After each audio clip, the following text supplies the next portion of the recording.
Það er komið að þriðja leið á dagskrá, Gleráreyrar 6 til 8 umsóknum skipulag og til máls tekur bæjarfulltrúi Þórhallur Jónsson.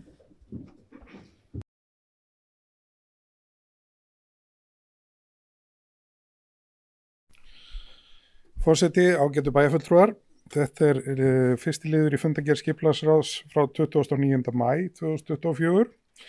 Lögðu fram tillaga lýsingu aðalskipulagsbreytinga til samræmis við bókun skipulagsráðs frá 24. apríl 2024.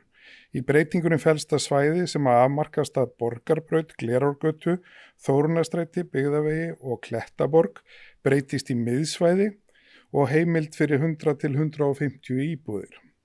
Skipulagsráð gerir ekki athugasemd við lýsinguna og ráðið leggur til við bæjarstjórn að hún samþykki lýsinguna og hún verði kynnt samkvæmt 1. málsgrein 30. greinar skipulagslaga nr. 123 frá 2010. Takk fyrir. Það var bæjarfulltrúi Þórhallur Jónsson, lokið málsinu orðið laust, sem enginn hefur hvatt sér hljóðs, þessi geta samþykkt þetta, gefið merki. Það eru 11.